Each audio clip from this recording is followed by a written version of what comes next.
Welcome back to Taiwan Now Look. Joining us today is Dr. Chao-Jen Huang. He's the director of the Research Division of Southeast Asia at Taiwan Institute of Economic Research.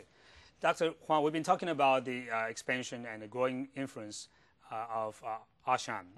How does the relations between Taiwan and ASEAN right now? If we look at the Taiwan and ASEAN relations, we got to go back to the earlier 1990s because during that period, the Taiwan government adopted so-called Go South policy.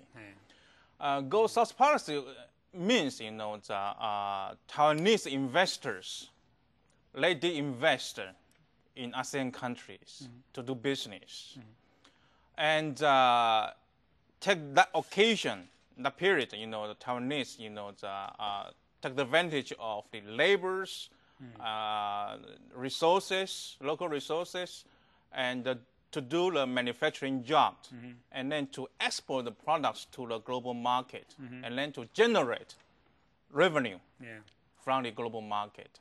So enrich, Taiwan's, strengths, and so on and so forth. So from the business perspective, it runs, very well because that's the very first foreign direct investment for Taiwanese people to go to the Southeast In the 1990s? 1990s, yes. So ever since, do we continue to increase our investments in that region? So far, it's looked like a mature market for Taiwanese investors. The other main reason is, most of the Taiwanese, they choose to invest in China. That's right. Because the language, because the relations, culture, so on and so forth. So, and the market, so it's attract more and more Taiwanese go to China instead of go to the Southeast Asian countries. So if we look at the China and ASEAN countries, we will find, China is a kind of the business threat to ASEAN countries. That's right. It's a zero-sum thing, Yeah, because most of the Taiwanese investors go to China instead of go to ASEAN countries. But as we know that in recent years, our business people are also complaining that the investment environment in China is also deteriorating. So some people are now moving their capital out of China and try to invest somewhere in Southeast Asia. Do you think that's the case right now? Yes, because especially now, China adopt the so-called new labor law, which means the impose the taxations on the Taiwanese, not only for Taiwanese companies but also for foreigners. Okay. So it means the manufacturing cost is increasing always. So it's a big driving force for Taiwanese investors to go to the Southeast Asian countries, especially in Vietnam. So if you go there, you will find more and more Taiwanese people go to Vietnam, to do investment. But the problem is that in recent months, the economic situation in Vietnam has been in trouble. How's the investment so far? Does that affect our business people's incentives to go there? It's okay because compared with China, the manufacturing cost is still low compared with the lot of in China. So so still, the many Chinese businessmen go there to do survey. So they are going to, for instance, in my knowledge, some Chinese businessmen, they are going to run the steel company. Steel company, chemical company, oil refinery company, and of course electronics, company. So the electronic company will build up the so-called cluster, manufacturing clusters. So it's a big movement, for Taiwanese in Vietnam. Yeah. But on the other hand, we are very happy to see our investors go into those countries. But on the other hand, there are also concerns of growing unemployment rate here in Taiwan.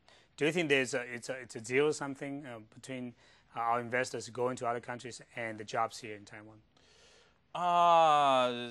Because Taiwanese, investors already go abroad for 20 years nearly. It means, that we create and bring some opportunity for Taiwanese society. Why the unemployment rate happened in Taiwan? That's because, we have a bottleneck economic performance in Taiwan. For instance, we don't have a new, industries on the horizon, which creates job opportunities for Taiwanese people. That's one problem. The other problem is, because of so-called integration or globalization. So the Taiwanese society, we can sourcing, cheaper products, either from the Taiwan or ASEAN country. Is a kind of replacement happens in Taiwan. Yeah, but so far the relationship between Taiwan and those ASEAN countries are mainly bilateral relationships. ASEAN and Vietnam, Taiwan and Vietnam, Taiwan and Thailand, and so on. How does the relationship between Taiwan with ASEAN as a whole? We don't have the dialogue partner relations, right? I got to say, there's no partner to say because the political situation, international politics is very difficult for Taiwan. So far, no country recognized Taiwan as a political entity. ASEAN countries. ASEAN countries. So my experience is, in the last 10 years, I do my best to coordinate my government to try to, penetrate or find a way to how to build up a bridge to do the political dialogue between the ASEAN and ASEAN country, ASEAN entity, and Taiwan. But we suffered because of political reason from China. The so-called one China policy. That's right. Yeah. But as we know that there have been advocates for the so-called ASEAN Plus 3, ASEAN Plus 1. In other words, we are witnessing a growing economic integration in the region. How does Taiwan fit in the picture? Or Taiwan is a missing part of it? Okay, we create one very interesting model we call the economic corridor. Corridor? Economic corridor is between countries. Yeah, economic corridor, which means we using the industry processing zone, for instance in Taiwan, and build up economic linkage with ASEAN countries. Economic processing zone. So economic processing zone to economic processing zone. That's point-to-point relations. Okay. So it's a kind of build up a kind of economic corridor concept. So within this economic framework, people, labor, goods can have a free movement. Within the So that's one way to jump all the barriers of tariffs and things like that. Yes. How about FTAs with some individual ASEAN countries? Are we also thinking about that? We try to promote, my experience is we try to promote the FTAs, in this region. But as I mentioned, the political reality, we suffered and we were rejected by all the ASEAN countries. How about Singapore? We've been hearing that there's a possibility for FTA with Singapore, Taiwan. Because the name. Okay. The name, the controversial names. Yeah. So we also suffered in the. So it's not an economic issue; it's a political issue. It's for Taiwan truly political issues. Yeah. But the thing is, if there's a FTA between ASEAN and so-called 3 other countries, including South Korea, Japan, and China, and Taiwan is not part of it, of course, together with North Korea, does that hurt Taiwan's economy? Sure. We use in the last 2 years, past 3 years, we using the so-called one economic model to calculate the setbacks or what's the suffers Taiwan might face. For instance, the term of trade, we will suffer back. We suffer minus 0.1 losses, so on and so forth. And in general, overall, we lost something. Yeah. But what can we do about it? In addition to the so-called corridor concepts and so on, is there anything that we can do more to overcome the difficulties of being left out from this regional economic integration process? From my personal viewpoint, we can do a few approaches. One is we can invest in ASEAN countries to take advantage of the location advantages. And so it's a kind of we made in ASEAN countries, products made in ASEAN countries, even though it's made by Taiwanese companies. So we use the concept made by Taiwanese instead of made in Taiwan. Okay. So it's we can avoid the so-called marginalization of the regionalism. That's right. Yeah. And the other thing is, that we still should promote, the economic corridor concept. So to accelerate, the interactions, between the different, locations or different places, to speed up the movement. The last thing my argument is, the most important thing is Taiwan enjoy a good reputation, so-called branding name, branding Taiwan in ASEAN countries.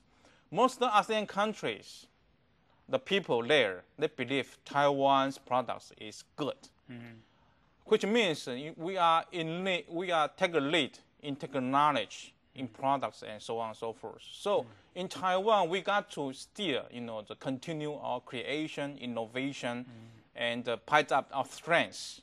And then we got the brand, so-called the Taiwan branding building, and then we enjoy the name from reputation approach by the ASEAN countries. So it's a kind of intangible, the driving forces, to strengthen the Taiwan and ASEAN relations. How about our relationship with China? There have been debates about whether we should go west or go south, or how can we balance that? What's your view on that? China. If you look at China, China is an important market, undoubtedly. So Taiwanese, businessmen, they treat Chinese market as part of global market. So of course they got to put some resources there to expand their business, to generate, the capital there. So it's a kind of important, the market for Taiwanese investors so far. So not only for that, because we know that, the Chinese, they got a 1.3 billion population. It's a huge population size. So the human resource. So Taiwanese, firms, take advantage of the human resource there. So to produce, so many things and to do R&D there. So it's a kind of integration. So in general, China is an important, part of Taiwan under the framework so-called the globalization. Yeah, that's right. And so far we have been seeing ASEAN as an economic entity. But as a matter of fact, it's more than an economic entity. It also deals with other issues as well. So when we come back, we also talk about the growing ASEAN as a political entity or even a security entity, and how does that affect the regional stability and security issues. So we'll be back after this message.